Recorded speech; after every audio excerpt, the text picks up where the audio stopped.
Hi, I'm Sharon Tang and you're watching Evening Highlights.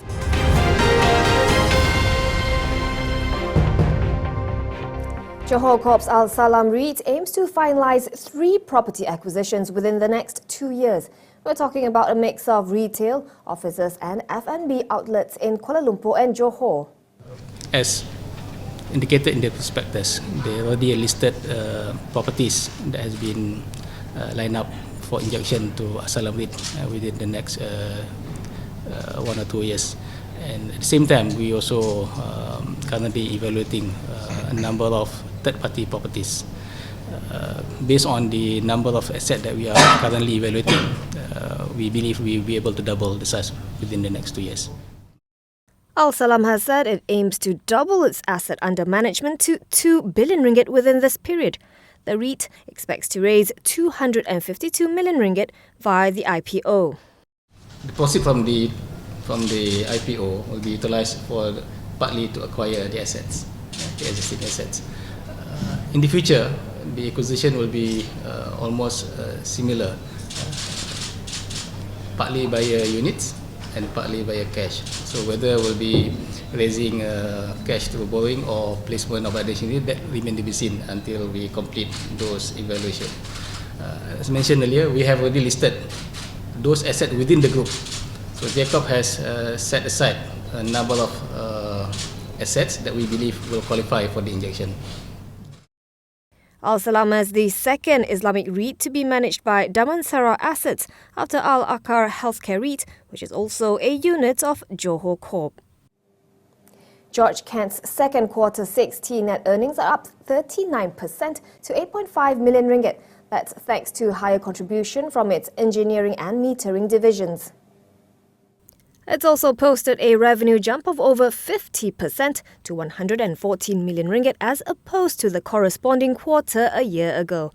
Now, for the first half of FY16, the group posted a higher net profit of 18 million ringgit, while its revenue rose to 173 million. The company and its JV partner MRCB have recently been appointed as the PDP for LRT3.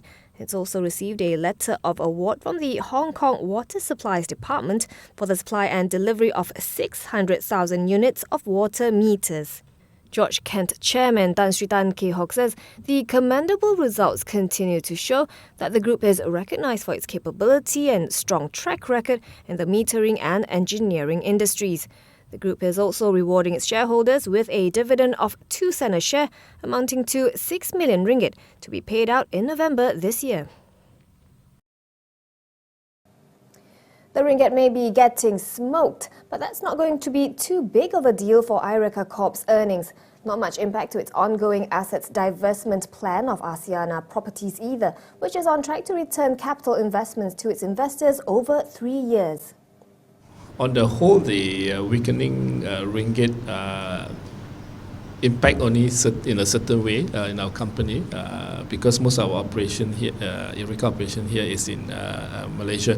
But obviously, our investment in Asiana may have some impact because Asiana is actually denominated in US dollar.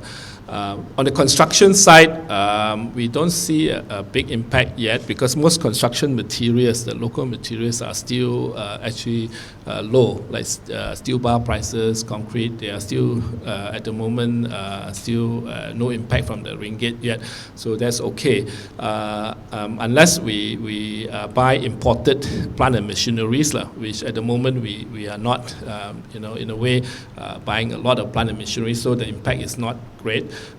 There may be some impact on the imported goods for the construction of the Rumah Hotel, but most of those purchases won't come in until next year, the imported portion. So we are also managing that at the moment. I don't think the impact will be, hopefully not going to be big, but I think it's manageable because our imported portion in respect to the entire construction contract sum is not very high.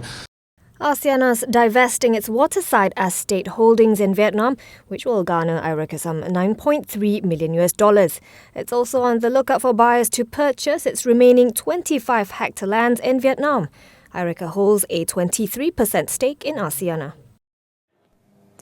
FGV says it's now taking additional steps to ensure that its $680 million PT Eagle High Plantations buy will bring value to its shareholders. CEO Datuk Muhammad Emir Mavani Abdullah says the group's got independent parties conducting due diligence on the deal, but the process hasn't been finalised yet. In view of strong interest from investors and regulators, he says the company will keep all parties updated on any development. Muhammad Emir was responding to a media report that Bank Negara has yet to approve FGV's request to remit the 23% deposit of $174 million to buy a substantial stake in the Indonesian company. According to the report, the holdup is partly due to outstanding issues on the land status. Muhammad Emir says any speculation on the outcome of the process is unhelpful, as it may affect the company's business decisions.